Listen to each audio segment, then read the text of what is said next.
여야 합의 한 명으로 국회에서 추천해 왔던 것은 대행께서도 잘 알고 계시죠? 네. 네. 그리고 그 기준 시점을 보면 지금 계속 그 민주당에서 주장하는 것은 마은혁 후보와 관련해서는 여당과 야당이 합의를 다 이뤘던 후보다. 그러니까 임명을 해야 된다 이런 논리인데 이게 저는 여야 합의를 통해서 임명해야 된다는 그 기본적인 대전제에 대해서는 민주당도 동의하는 것이라고 생각합니다. 반드시 여야 합의가 있어야 되는데 그럼 그 기준 시점이 어떻게 되느냐가 이제 핵심 쟁점이 될 텐데요. 아까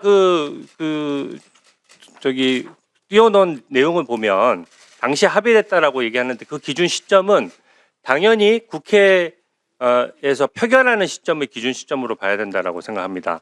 왜냐하면 여야가 어떤 후보자에 대해서 어느 정도 협의가 된 상황에서 인사청문회를 하더라도 인사청문 과정에서 어떤 문제가 발생하거나 적정한 후보가 아니라고 생각하면 언제든지 그런 의사는 철회될 수 있는 것이거든요. 특히 당시에 합의됐던 것은 오히려 여당 한 명, 야당 한 명, 여야 합의로 한 명을 임명하던 관행을 민주당에서 무시하고 버티면서 헌법재판소에 공백 상태가 생겼기 때문에 그 당시 상황에서 헌법재판소장을 임명하는 문제와 연계해서 협의가 됐던 것이고 그 이후에 사정이 변경됐다라고 하면 마은혁 후보에 대해서도 표결 시점에서는 국민의힘에서는 인사청문회조차 들어가지 않았어요. 명확히 반대하는 입장에서.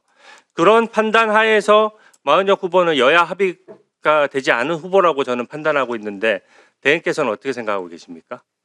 뭐 제가 구체적으로 지금 헌재에서 심리 중이기 때문에 그렇지만 그 당시 제 판단은 그 여야의 그 합의를 확인할 수 없었다는 게 제 판단이었습니다. 네. 여야 합의가 확인되지 않았기 때문에 마은혁 후보에 대해서만 임명을 보류를 했던 것이죠. 네, 지금이라도 뭐 합의해 주시면 임명을 하겠습니다. 네.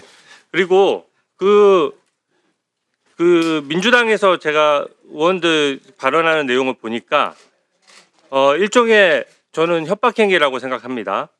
당시 그 최상목 대행께서 그 박근혜 정부 비서관 시절에 K스포츠 재단과 미르재단 관련돼서 수사를 받았고 그것에 따른 공소시효가 아직 남아있다. 이 얘기는 뭐냐 하면 마은혁 후보 임명 문제를 그 과거의 사건과 연계해서 마치 임명하지 않으면 이것으로 또 고발을 해서 수사를 통해서 괴롭히겠다는 의사로 좀 판단이 되거든요. 근데 당시 박근혜 정부 때 그 K스포츠 재단, 미르재단 관련해서 실질적으로 대행께서 뭔가 관여돼 있거나 그로 인해서 아직 수사가 남아있는 부분이 있습니까? 다 종결된 거 아닌가요?